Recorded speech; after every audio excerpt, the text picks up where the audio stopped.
So how would you describe him as a witness against the Vice President? How credible is your client? Well, credibility is one thing, no? Siyempre, maraming magdududa, sabihin ginagamit ng politiko, sabihin may trade-off sa kaso.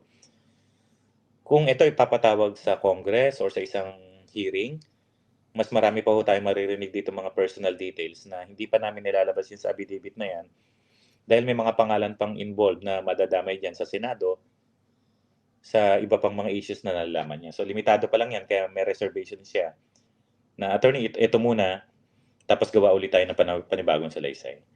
What do you mean may madadamay dyan sa Senado? Well, yung last meeting namin on December 8, may mga binanggit pa siya na isang, sabi niya, attorney, sa isang pick-up nga ng pera sa Pampanga o Tarlac. Sabi ko, ano yung location na yan? Isang hotel to sa isang subdivision. Napakagandang lugar na to. Pag pick up ko ng Pogo Money, may nakasabay pa akong isang senador. Nandun yung backup vehicle niya. Sigurado ako siya yun, nakita ko siya. Sabi ko, hindi na nakapasok sa affidavit yan, saka na natin banggitin yan pag nag-execute ka ng affidavit mo.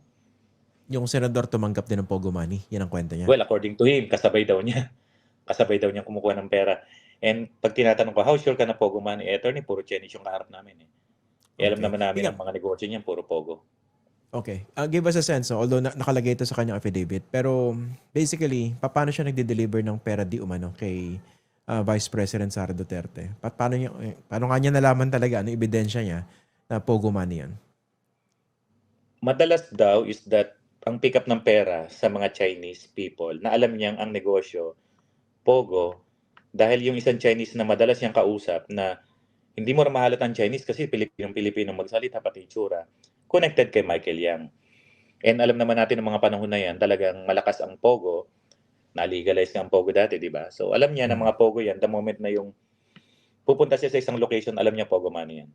Kung hindi drug money yan, Pogo Money yan, dahil laging nakadikit yung Chinese na yun kay Michael Yang.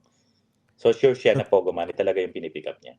So physically siya nagpipick up ng pera tapos siya nagde-deliver sa Vice President, merong pick up and deliver, meron namang tatawagan siya at ibibigay na lang yung susi ng kotse at sasabihin sa kanya, ihatid mo sa ganitong address, sa ganitong pamilya. Ibibigay yung kotse na puno ng pera. Ang style daw dyan is that iwan na yung kotse, pati susi. And meron daw silang tagabili ng kotse na second hand, iwan na yun. Kasama na yung kotse. Meron po bang pagkakataon na yung Vice Presidente mismo yung tumanggap o nandun siya nung bigayan ng pera? Nung nag-deliver siya? Merong dyan sa affidavit na ginawa niya na, at dalawang instance, yung sa BIOS na nagutos mismo si BP Sara kung saan i-deliver yung pera. Yun ang recollection ko dyan sa salaysay niya.